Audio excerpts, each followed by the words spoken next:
नमस्कार दोस्तों, मैं हूं अभिषेक और आज मैं बात करने जा रहा हूं लेखक फणीश्वर नाथ रेणु द्वारा लिखी गई कहानी जिसका शीर्षक है पंचलाइट।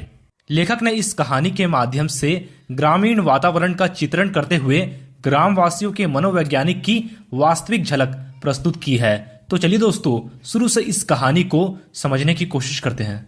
गांव में रहने वाली विभिन्न जातियां अपनी अलग अलग टोली बनाकर रहती है। उन्हीं में से महतो टोली के पंचों ने पिछले 15 महीने से दंड जुर्माने के द्वारा जमा पैसों से रामनवमी के मेले से इस बार पेट्रोमैक्स खरीदा था। गांव वाले पेट्रोमैक्स को ही पंचलाइट या पंचलैट कहते हैं। पंचलाइट खरीदने के बाद बचे 10 रुपए से पूजा की सामग्री खरीदी गई।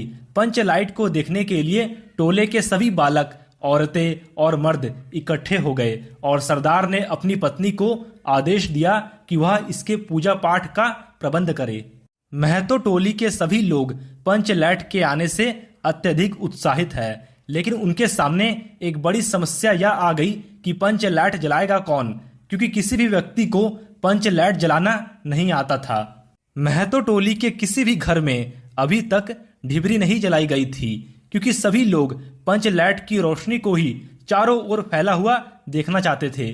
लेकिन पंचलैट के ना जलने से पंचों के चेहरे उतर गए और राजपूत टोली के लोग उनका मजाक बनाने लगे, जिसे सभी लोगों ने धैर्यपूर्वक सहन किया। इसके बावजूद पंचों ने तय किया कि दूसरी टोली के व्यक्ति की मदद से पंचलैट नहीं जलाया जाएगा।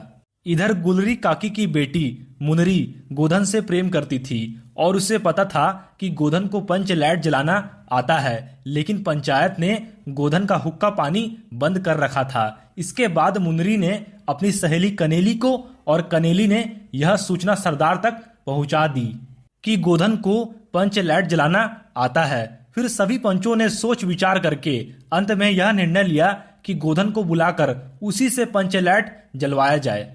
फिर सरदार द्वारा भेजे गए छड़ीदार के कहने से नहीं आने पर गोधन को मनाने गुलरी काकी गई। तब गोधन ने आकर पंचलैट में तेल भरा और जलाने के लिए स्पिरिट मांगा, लेकिन स्पिरिट के अभाव में उसने नारियल के तेल से ही पंचलैट जला दिया। पंचलैट के जलते ही टोली के सभी सदस्यों में खुशी की लहर दौड़ गई। लोगों ने एक स्वर में महावीर स्वामी की जय ध्वनि की और कीर्तन शुरू हो गया। गोधन ने जिस होशियारी से पंचलैट को जला दिया था, उससे सभी लोग प्रभावित हुए थे। गोधन के प्रति सभी लोगों के दिल का मैल दूर हो गया और गोधन ने सभी का दिल जीत लिया। इसके बाद मुनरी ने बड़ी हसरत भरी निगाहों से गोधन को देखा। सरदार ने गोधन को बड़े प्यार